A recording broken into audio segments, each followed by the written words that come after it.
Kita ini bahasa Inggrisnya deployed, bukan employed, deployed by the kingdom. Kita dikirim sama kerajaan. Itu sebabnya di Korintus dikatakan kita adalah the ambassador of Christ. Kita adalah utusan kerajaan sorga yang ada di muka bumi. Itu sebabnya Yesus katakan, walaupun kita ada di sini, kita bukan berasal dari sini. Itu sebabnya ketika kita makin mengerti ini, kita makin paham. Walaupun hal-hal buruk terjadi di dalam dunia ini, ya memang karena dunianya sudah jatuh. Saya bukan berasal dari sini. Nanti satu hari saya akan dipanggil pulang ke markas besar, ke negara kerajaan tempat asal saya. Semuanya gitu, jadi kita ngerti selama saya di sini, tugas saya adalah menularkan budaya kerajaan sorga. Dengan semua kreativitas, talenta, kepribadian, dan semua karunia yang Tuhan sudah tetapkan dalam hidup saya.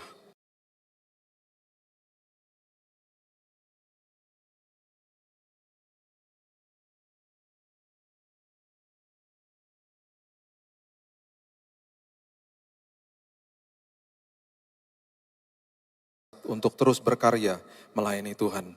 Kami sambut firman kebenaran, teguhkan firman ini Roh Kudus yang berbicara. Di dalam nama Tuhan Yesus, kami berdoa dan mengucap syukur, kita sama-sama katakan. Amin, amin, amin, amin. Silakan duduk. Shalom, selamat tahun baru semuanya. Senang kembali ke tempat ini. Saya cuma mau kasih tahu aja, 25 tahun saya pelayanan, ini masuk ke tahun yang ke-26. Saya cuma mau beritahu aja, pasti orang punya favorit lah ya. Kalau bagi saya, tim Praise and Worship, favorit saya udah masuk ribuan gereja lah. Favorit tim Praise and Worship itu ada di tempat ini, di Bethany Nginden. Saya ngerti musik lah dikit-dikit. Saya pernah sekolah musik 7 tahun, jadi ngerti lah dikit-dikit ya. Jadi saya suka, saya punya preference, semua orang punya preference. Saya bahkan sering tanpa mungkin Bapak Ibu tahu, saya sering membawa teman-teman saya ke sini. Mereka suka ibadah sama-sama. Ada yang datang pagi, ibadahnya siang atau sore, malamnya pulang lagi gitu ya. Dan semuanya bilang gini sama saya, wah bener kata kamu gitu. Sampai-sampai datang dari Jakarta khusus untuk ke sini. Oke, di dalam tahun yang baru ini kita baru buka pintu di tanggal 31 kemarin, tulisannya 2024. Dan waktu kita masuk kemarin, kita tidak tahu ujungnya seperti apa. Kita nggak tahu kita berjalan bersama Tuhan, tetapi kita nggak bisa lihat ujung perjalanan kita ini seperti apa. Bahkan di tahun ini kita juga diperhadapkan dengan sebuah keputusan yang harus kita ambil khususnya nanti di tanggal 14 Februari. Jangan bertengkar, jangan leave group. Kalau udah mau pemilu banyak orang sok tahu jadinya. Kadang-kadang berdebat lebih debat daripada mereka berdebat di TV gitu ya. Hargai pendapat masing-masing, ya, dengarkan pendapat yang lain, belajar, dapatkan informasi. Di tanggal 14 Februari, nanti yang pilih pemimpin bagi bangsa Indonesia adalah Tuhan sendiri. Amin. Itu sebabnya minta hikmat sama Tuhan, pilihlah sesuai dengan apa yang Tuhan kasih tahu di hati kita. Itu aja, sederhana kok. Ya. Jangan bertengkar, saya lihat ada keluarga sama keluarga sampai bertengkar, teman sama teman, kehilangan hubungan, cuman gara-gara hal-hal seperti ini. Leave group lagi. Di sini sih nggak ada pasti yang leave group.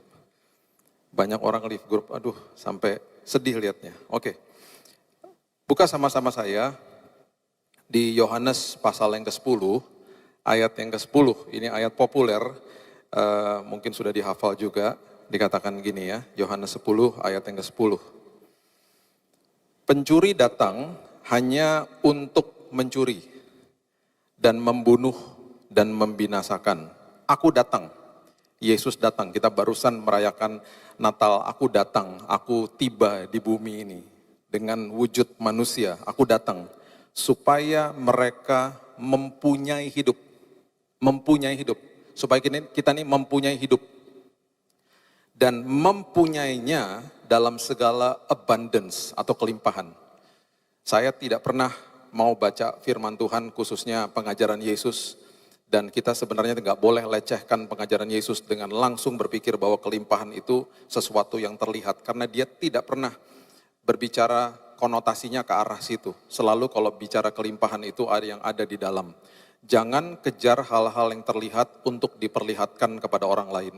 Kejar hal-hal yang tidak terlihat karena itu ada sifat kekekalan di dalamnya. Kelimpahan di dalam damai sejahtera, sukacita, hikmat, pengharapan, itu baru luar biasa. Penguasaan diri, kedewasaan rohani, itu baru luar biasa. Kelimpahan itu, ya. Dan yang kita harus hargai adalah, kita ini harus paham betul-betul bahwa dia ini jadi miskin untuk kita. Yesus ini jadi miskin untuk kita. Dia turun dari tahtanya untuk jadi sama seperti manusia, menanggalkan segala sesuatu supaya kelimpahan itu diberikan kepada kita. Jangan dilecehkan hal seperti ini. 2 Korintus 8 ayat 9. 2 Korintus 8 ayat 9 mengatakan begini. Karena kamu telah mengenal kasih karunia Tuhan kita Yesus Kristus, bahwa Ia yang oleh karena kamu menjadi miskin, Ia menjadi miskin, sekalipun Ia kaya, supaya kamu menjadi kaya oleh karena kemiskinannya. Jadi ketika kita menikmati yang namanya damai sejahtera, sukacita, menikmati yang namanya kelimpahan di dalam sini, kita harus ingat, Dia turun dari tahtanya untuk membuat saya seperti ini. Sangat kerdil rohani sekali kalau kita masih kejar hal-hal yang seperti jabatan, status, ketenaran, uang, harta, dan lain sebagainya. Saya nggak pernah menentang hal-hal seperti itu. Itu semuanya ditambah-tambahkan ketika kita menjadi pengelola yang hebat. Itu semuanya sekunder. Bagi kita primer itu yang ada di dalam sini, kelimpahan yang ada di dalam sini. Ketika itu yang terjadi, akhirnya akan mengakibatkan mata rohani kita terbuka. Saya ulang. Semua yang kita terima dari Tuhan, kelimpahan di dalam sini akan membuat mata rohani kita terbuka. Dan itu yang kita butuhkan di tahun ini khususnya. Karena sudah banyak orang menyerah, banyak orang stres, banyak orang depresi karena mata rohaninya tidak terbuka. Mereka berhidup dengan mata jasmani dan itu pun mereka selalu ragu-ragu dan itu sebabnya akhirnya semua pemberitaan firman Tuhan, semua yang Yesus ajarkan jadi mentah. Akhirnya jadi mentah. Ya. Ibrani pasal yang ke-11, ayatnya yang ke-8. Ini adalah kisah tentang Abraham yang berangkat dari kota namanya Ur, Mesopotamia, yang sekarang jadi Irak. Dia pergi ke sebuah tanah perjanjian yang dijanjikan sama Tuhan. Di situ nanti cikal bakal bangsa Israel akan timbul dan muncul karena seseorang yang melakukan perjalanan ini. Dan Alkitab dengan jelas mengatakan Ibrani 11 ayat 8, karena iman Abraham taat. Karena iman Abraham taat. Ketika ia dipanggil untuk berangkat ke negeri yang akan diterimanya menjadi milik pusakanya, lalu ia berangkat dengan tidak mengetahui tempat yang ia tujui. Jadi Tuhan hanya kasih arahnya, tempat tujuannya nggak dikasih tahu. Tuhan hanya kasih tahu arahnya di tahun ini, nih loh nak, arahnya ke sini. Ujungnya nggak dikasih tahu dan nggak kelihatan. Tapi dia berangkat juga, dia berangkat dengan iman tanpa mengetahui kota yang ia tujui. Dan bahkan di ayat 9 dikatakan, karena iman, ia diam di tanah yang dijanjikan itu, seolah-olah di suatu tanah asing. Dan di situ ia tinggal di kemah dengan Ishak dan Yakub yang turut menjadi ahli waris janji yang satu itu. Dan bahkan kalau kita baca di perjanjian lama, Abraham ini dikatakan sebagai stranger in the land. Dia dikatakan bahwa dia adalah pendatang dan orang asing. Dan bahkan waktu dia mau menguburkan istrinya Sarah di Hebron, dia minta izin kepada orang Het, orang lokal. Izin ya guys, izin ya. Dan bahkan kalau kita belajar ceritanya dia nggak pernah tinggal di dalam kota di mana Tuhan akhirnya tunjukkan dia tinggal di tenda di luar. Karena dia menganggap dirinya adalah pendatang dan orang asing. Bukan jadi orang eksklusif dan menghakimi, bukan. Dia membantu orang-orang di tanah Kanaan. Dia membantu mereka, dia ikut berserta dengan mereka. Dia berteman dengan mereka, punya hubungan yang sangat baik. Tetapi dia pendatang. Nanti satu hari kita bahas firman Tuhan tentang arti daripada sebuah utusan atau seorang utusan yang adalah kita semua di tempat ini. Kita ini bahasa Inggrisnya deployed, bukan employed, deployed by the kingdom. Kita dikirim sama kerajaan. Itu sebabnya di Korintus dikatakan kita adalah the ambassador of Christ. Kita adalah utusan kerajaan sorga yang ada di muka bumi. Itu sebabnya Yesus katakan, Walaupun kita ada di sini, kita bukan berasal dari sini. Itu sebabnya ketika kita makin mengerti ini, kita makin paham. Walaupun hal-hal buruk terjadi di dalam dunia ini, ya memang karena dunianya sudah jatuh. Saya bukan berasal dari sini. Nanti satu hari saya akan dipanggil pulang ke markas besar, ke negara kerajaan tempat asal saya. Semuanya gitu, jadi kita ngerti selama saya di sini, tugas saya adalah menularkan budaya kerajaan sorga. Dengan semua kreativitas, talenta, kepribadian, dan semua karunia yang Tuhan sudah tetapkan dalam hidup saya. Jadi akhirnya paham, makin ngerti, makin merdeka hidupnya. Nah ini pelan-pelan mulai Tuhan ajarkan, dan waktu akhirnya Yesus hadir pun ada sebuah kisah yang sangat indah, saya gak punya waktu untuk bahas itu. Ada sebuah kisah yang sangat hebat, yang dari arah-arahnya juga mirip-mirip dengan Abraham, yaitu di arah-arah di situ ya, Irak, Iran yang sekarang itu datanglah orang-orang Majus.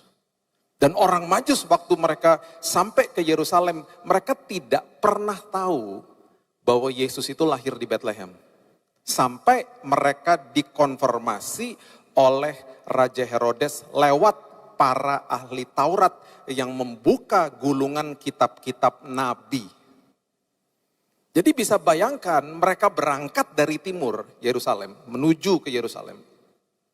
Sampai di sana mereka itu betul-betul tidak tahu, mereka mengandalkan sebuah tempat itu atau kerajaan Herodes itu untuk bertanya sama dia, di manakah raja yang baru lahir itu. Dan kira-kira mereka traveling itu sampai 2000 kilo. Gak ada yang namanya kereta cepat, jalan tol, pesawat terbang, gak ada. Mereka traveling 2000 kilo pakai onta, keledai sama kuda. Dan ada kemungkinan besar kalau secara konvensional mereka berjalan itu bisa sampai 1-2 bulan jalannya. Dan bayangkan mereka selama perjalanan sama seperti Abraham, gak tahu ujungnya seperti apa. Mereka berjalan dengan iman, mereka berjalan dengan mata rohani. Bisa bayangkan stafnya mereka nanya sama mereka. Dan ingat kalau kita belajar sejarahnya dan kita baca Alkitab dengan benar, orang Majus gak pernah disebutnya 3. Hadiahnya 3. Orang Majusnya nggak pernah disebut 3. Kalau kita mau bilang mereka 3, oke, sah-sah saja. Kalau kita mau bilang 3, kita harus belajar juga sejarahnya waktu saat itu kerajaan-kerajaan kalau traveling satu raja atau satu orang Majus itu bisa 40 orang di dalam rombongannya. Itu sebabnya beberapa tahun yang lalu waktu saya kasih tahu pengertian ini kepada seorang gembala sidang, pagelaran Majus dibatalkan. Dia bilang gini, Pak, satu Majus aja bajunya jahitnya udah mahal. Kalau 40 satu rombongan berarti kalau 3 Majus kan 120, tekor kas gereja Pak. Bajunya kan mahal Pak, nggak jadi pagelaran Majus ditiadakan. Banyaklah kesalahan-kesalahan. Majus nggak pernah ke Palungan, Majus ke rumah, ketemu sama anak. Selama ini saya mau cari tuh ketua youth saya dulu waktu saya masih kecil. Saya dijadikan gembala, sampai di Palungan ketemu sama si Majus lagi. Hai lagi, hai Jus gitu. Majus sama gembala gak pernah ketemu. Majusnya ke rumah. Dan Alkitab mengatakan dengan jelas dia ketemunya sama ibunya, sama Yesus yang sudah jadi anak. Yusufnya gak disebut, ada kemungkinan Yusufnya udah lagi kerja tuh hari kerja. Mungkin Gojek atau apa gak tahu. Dia gak ada, gak disebut. Itu banyak tuh kesalahan-kesalahan karena gak dibaca dengan benar. Ya, padahal cuman sederhana loh, kisah Majus itu cuman ada di Matius 2, that's it. Cuman di situ aja. Saya cuma mau memberitahu kepada Bapak Ibu, perjalanan mereka itu mirip sekali dengan perjalanan Abraham yang terjadi ribuan tahun sebelum itu. Mereka pergi dan mereka mendapatkan konfirmasi di istana Herodes. Mereka dipertemukan dengan orang yang tepat. Walaupun orang itu orang jahat, Tuhan bisa menggunakan orang jahat itu jadi orang yang tepat. Untuk akhirnya memanggil para ahli Taurat, membuka kitab, gulungan-gulungan kitab yang ada nubuatan tentang hari itu. Karena mereka terkejut waktu mereka datang. Bayangin, rombongan besar ini datang ke istana Herodes. Dia tanya gini, mau ngapain guys? Mau cari raja yang baru lahir, bingung dia. Dia tanya sama seluruh Yerusalem, gak ada yang tahu, semua terkejut. Tuhan memberikan dia hikmat untuk panggil para ahli Taurat, untuk membuka gulungan kitab. Dan ketemu, ada di Alkitab kita, itu tertulis di Mika pasal yang kelima ayat yang kedua. Itu waktu mereka keluar, mereka pasti berteriak, ketemu bos. Ternyata bayi itu lahir di Bethlehem, 9 kilo dari situ. Nggak terlalu jauh. Itu berjingkrak-jingkrak mereka pasti. Bayangin berbulan-bulan berjalan tanpa mengetahui ujungnya. Dan itu logistiknya luar biasa, mereka kaya soalnya. Sama seperti kita masuk ke dalam tahun yang baru, kita nggak bisa lihat ujungnya seperti apa. Saya mau beritahu kepada kita, saya sudah perhatikan bertahun-tahun, orang yang mata rohaninya dibuka sama Tuhan. Orang itu adalah orang-orang yang senantiasa tersenyum dan mengucap syukur. Orang-orang seperti itu selalu melihat hal-hal kecil itu jadi hal indah dalam hidupnya. Ada seorang drummer yang, saya ini kalau suka musik jadi saya ngikutin banyak musik lah ya. Ada seorang drummer namanya Mike Portnoy. Nggak tahu di sini ada fansnya Dream Theater nggak? Mike Portnoy ini drummer, salah satu drummer yang sangat hebat lah. Dia satu hari dia berkisah begini. Waktu dia masih SMA, dia pulang ke rumahnya. Dia baru mendengar gurunya baru bilang sama dia, seize the day, hargai tiap hari. Lihat kebaikan Tuhan dalam hidupmu setiap hari. Karena banyak hal-hal indah kalau mata rohanimu terbuka.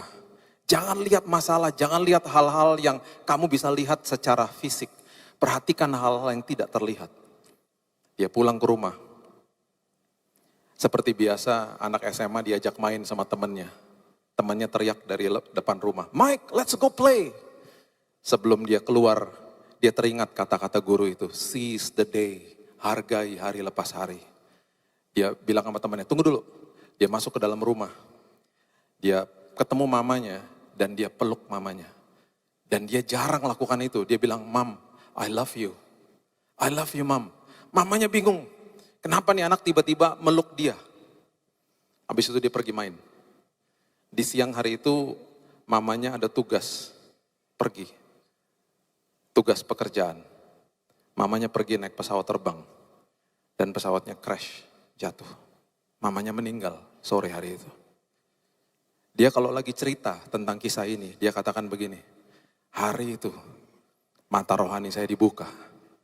Saya lihat kebaikan seseorang yang akhirnya membuat saya, walaupun saya sedih, saya nggak nyesel.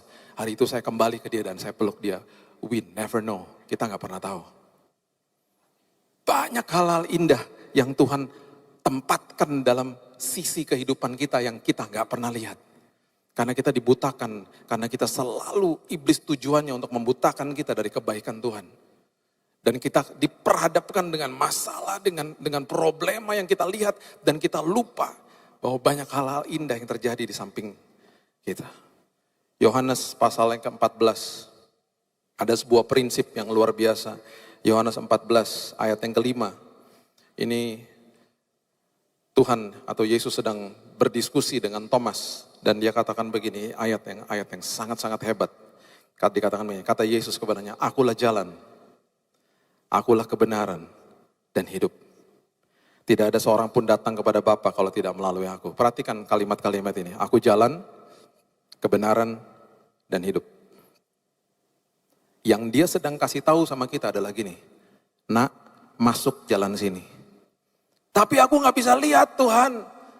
Aku gak dapat kepastian kalau suruh masuk jalan situ. Benar tuh Tuhan jalannya? Iya, masuk jalan sini. Tapi aku gak bisa lihat. Gak apa-apa, sama aku kan jalannya. Waktu kita masuk ke dalam jalannya dia, di tengah jalan, kita akan diperlihatkan kebenaran demi kebenaran.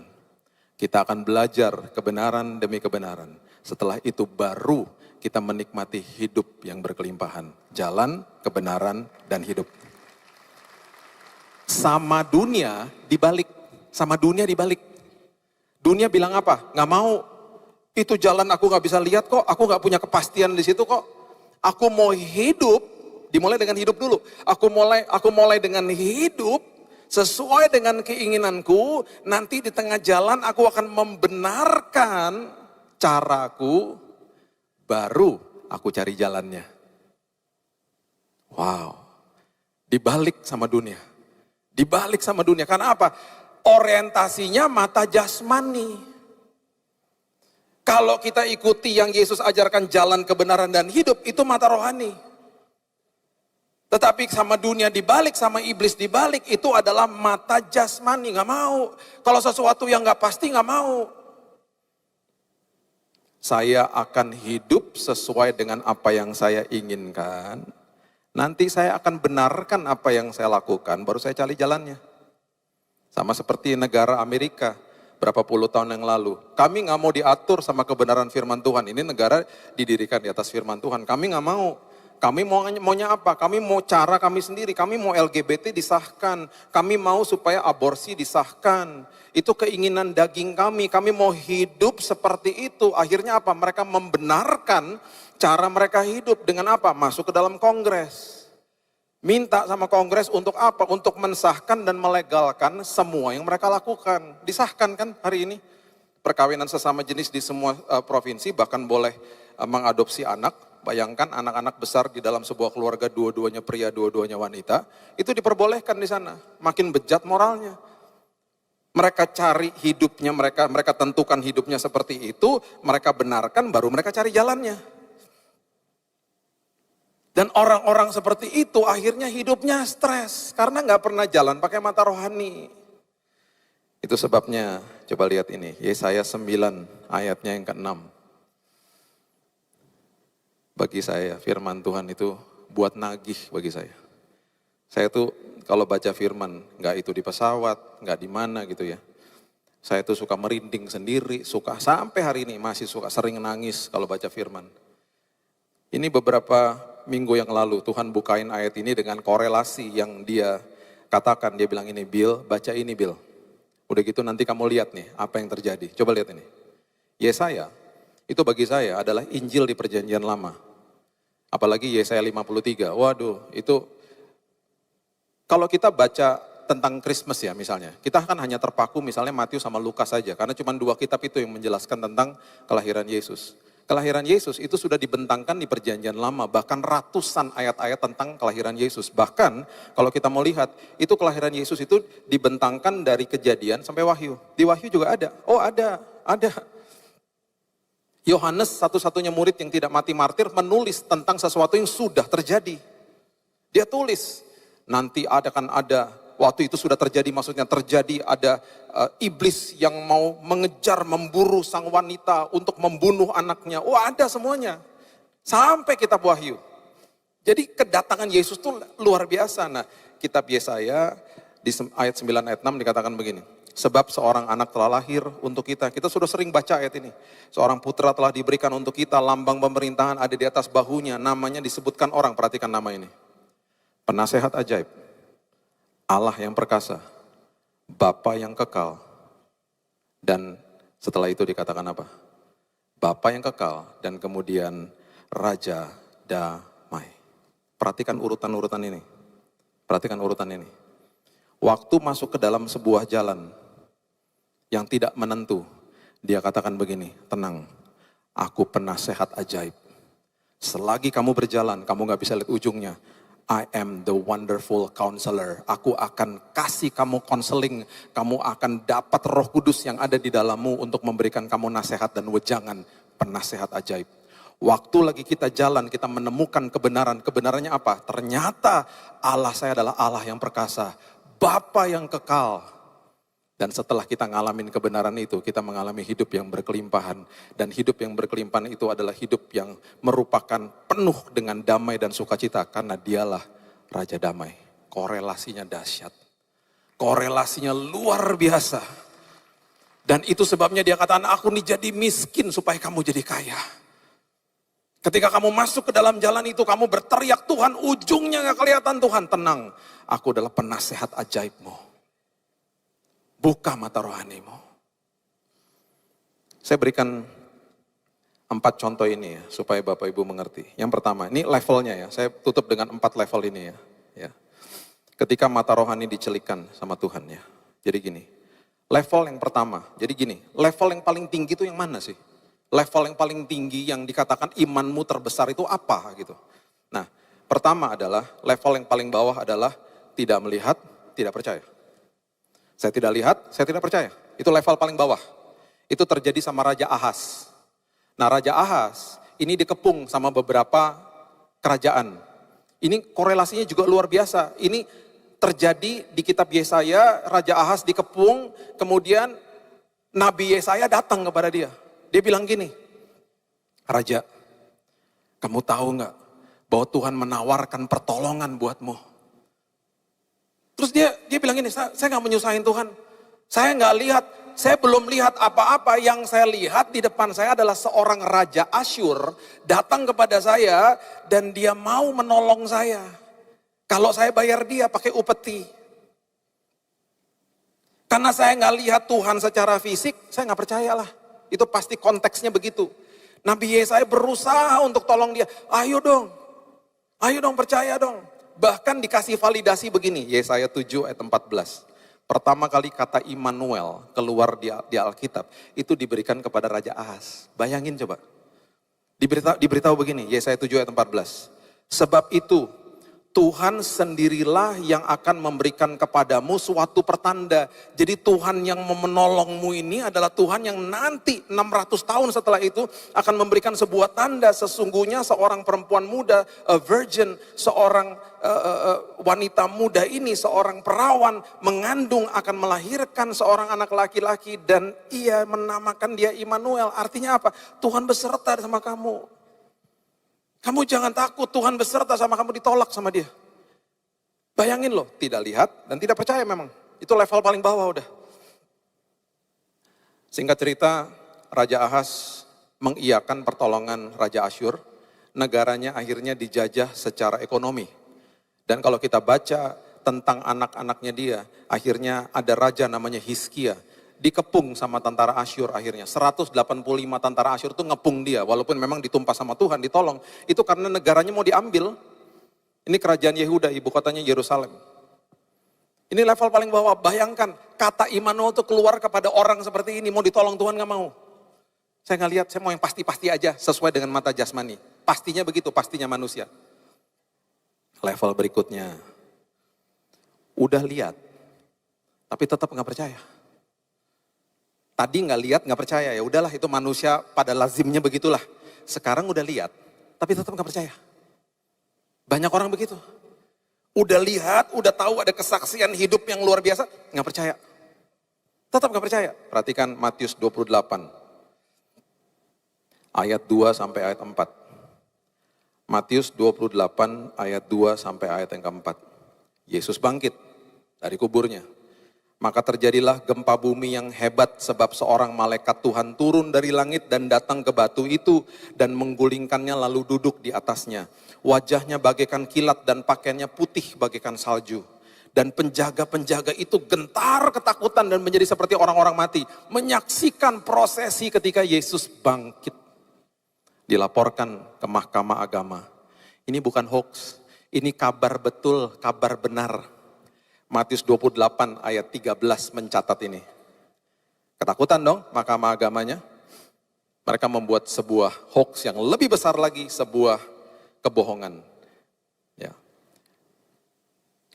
Kamu harus mengatakan, ini mahkamah agama katakan, bahwa murid-muridnya datang malam-malam dan mencurinya ketika kamu sedang tidur. Udah lihat, tapi gak percaya. Yesus bangkit loh. Dapat kabar nomor 1, kabar dari ring satunya, penjaganya bilang dia bangkit. Maka agama bilang, oke, kalau ini bisa menimbulkan chaos nih. Udah kita bohong aja, dan kebohongan ini Alkitab mencatat tersiar sampai hari ini. Akhirnya, mahkamah agama para ahli Taurat, ketika mata rohaninya akhirnya dibukakan sama Tuhan, bertobat sendiri akhirnya. Dicatat di Kisah Rasul pasal yang ke-6 ayat yang ke-7. Kisah Rasul pasal yang ke-6 ayat yang ke-7. Firman Allah makin tersebar, jumlah murid di Yerusalem makin bertambah banyak, juga sejumlah besar imam menyerahkan diri dan percaya. Setelah jamahannya Tuhan, lama-lama percaya akhirnya.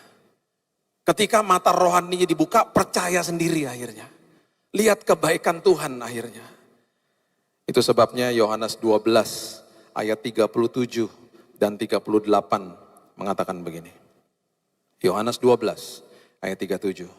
Meskipun Yesus mengadakan begitu banyak mujizat di depan mata mereka, namun mereka tidak percaya kepadanya. Supaya genaplah firman yang disampaikan oleh Nabi Yesaya, Tuhan siapakah yang percaya kepada pemberitaan kami, dan kepada siapakah tangan kekuasaan Tuhan dinyatakan. Udah lihat gak percaya. Itu sebabnya ya, banyak orang akhirnya tidak ngeh sama hal-hal yang terjadi di sekitarnya. Ada seorang pemain biola namanya Joshua Bell, ini kisah nyata. Beberapa tahun yang lalu dia punya konser, kalau saya lupa kalau nggak di Washington DC, di New York. Konsernya tuh mahal lah, jutaan lah kalau masuk ke konsernya. Dia punya biola tuh dari tahun 1700. Jadi mahal memang, orang juga kalau ngerti musik mau lihat biolanya soalnya juga, dan mainnya bagus. Satu hari di malam ketika dia mau konser, dia iseng-iseng dia turun ke subway, ke stasiun kereta bawah tanah. Dia turun ke situ, dia pakai topi, ya, dia main biola di situ. Sambil nunduk ini dia main biola. Itu katanya ribuan orang, kan turun naik subway kereta kan. Wah, ribuan orang lalu lalang di situ. Tiba-tiba ada seorang ibu yang sadar bahwa itu Joshua Bell. Dan ibu ini gak punya uang untuk datang ke konsernya karena mahal. Dia liatin, dia deketin, kemudian dia gini, Joshua Bell. Joshua Bell yang ngangguk sambil main. Iya. Oh, oke gitu. Dia satu-satunya ibu yang nonton konser gratis 40 menit. Di stasiun kereta bawah tanah. Dia cuma kasih tip $20 di situ. Di ujung dia cuma bilang gini, thank you. Gak ada yang tahu. Gak ada yang tahu. Tuhan itu hadir dalam hidup kita 24 jam. Seringkali kita gak sadar dia hadir karena kita komplain. Nanti bulan depan kita bahas tentang the power of thanksgiving. Kuasa daripada ucapan syukur. Kita diarahkan mata kita untuk lihat masalah sama iblis. Kita nggak hargai hal-hal sederhana dalam hidup ini. Kita bahkan nggak sadar dia hadir. Padahal dia selalu ada, nggak pernah tinggalin kita. Itu Tuhan. Nah kemudian level yang berikutnya. Yohanes 20 ayat 29. Saya tutup sama ini ya. Yohanes 20 ayat 29. Dia katakan begini sama Thomas. Lihat, baru percaya. Tidak lihat, tidak percaya. Lihat, tidak percaya. Sekarang level yang ketiga, lihat, percaya. Ya itu sah-sah aja lah. Lihat, percaya ya sah-sah aja lah. Banyak orang lihat akhirnya percaya, makanya dia bilang gini, karena engkau telah melihat aku udah bangkit ini, maka engkau percaya. Ini level yang paling tinggi ada di ayat ini, di bagian kedua dia katakan begini, berbahagialah. Kata berbahagia itu artinya diberkati, makarios. Saya berani katakan di tempat ini, berbahagia dan diberkatilah kita semua yang ada di dalam tempat ini. Yang tidak melihat namun percaya. Itu level yang paling hebat. Kita nggak lihat Yesus secara fisik. Dan kita bilang, aku percaya Tuhan. Aku percaya Tuhan. Itu sebabnya iman yang dia katakan iman terbesar ada di ayat ini. Matius pasal yang ke-8, ayat yang ke-5 sampai ayat yang ke-10 mengatakan begini. Matius pasal yang ke-8 ayat 5 sampai 10. Ketika Yesus masuk ke Kapernaum, datanglah seorang perwira mendapatkan dia dan memohon kepadanya.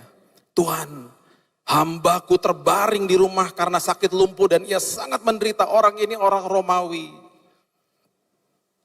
Dia paham prinsip kerajaan. Dia bukan orang Yahudi, dia bilang ini hambaku terbaring di rumah karena sakit lumpuh, ia sangat menderita, tolong. Yesus berkata kepadanya, aku akan datang menyembuhkannya.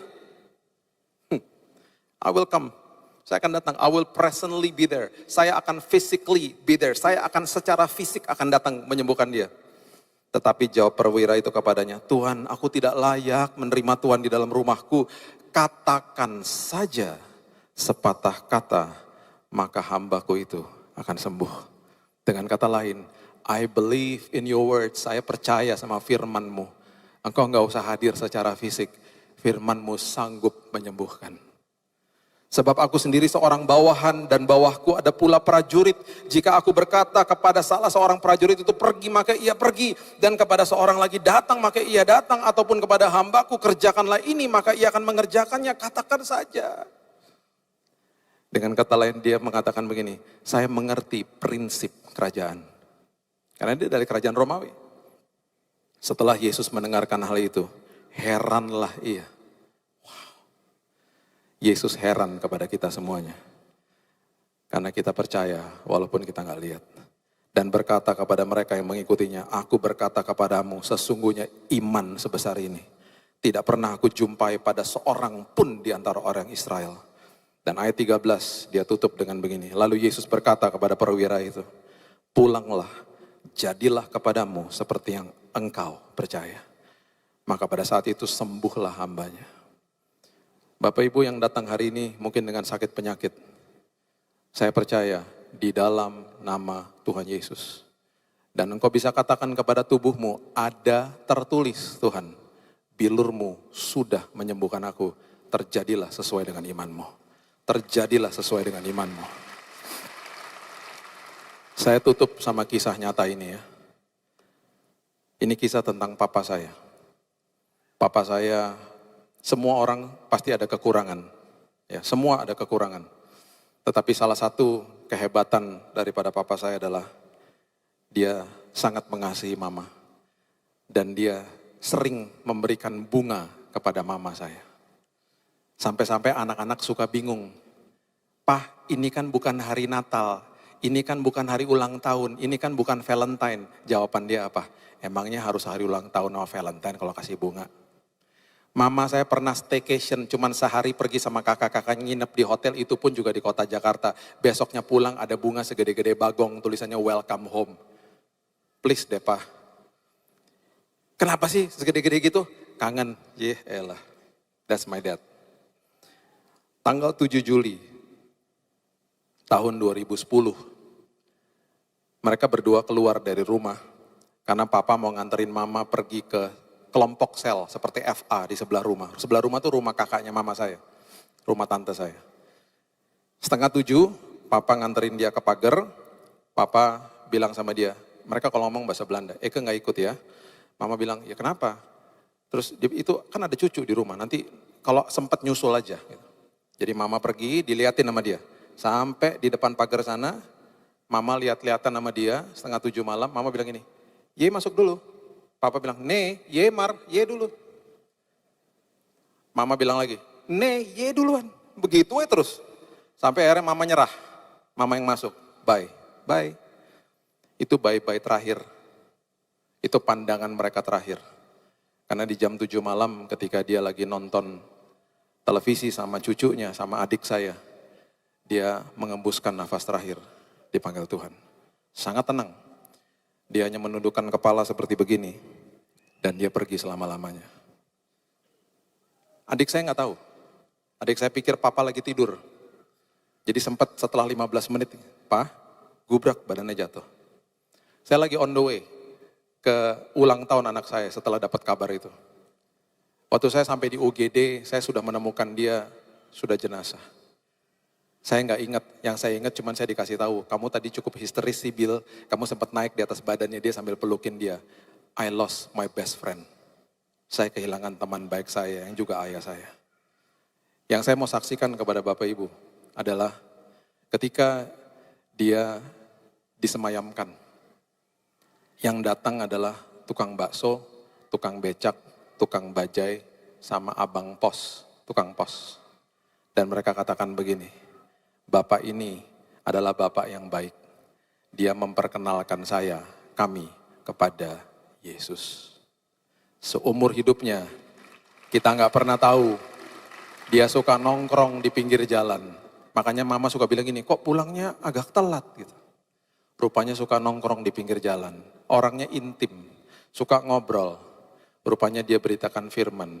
Dia lihat kebaikan Tuhan, dia selalu mau bagikan kepada orang lain. Yuk kita masuk ke dalam tahun ini, mata rohani kita dibukakan. Dan kita disebutkan di firman Tuhan, kita adalah orang yang sangat diberkati. Karena kita percaya walaupun kita tidak melihat. Berikan tepuk tangan kita kepada Tuhan kita. Haleluya.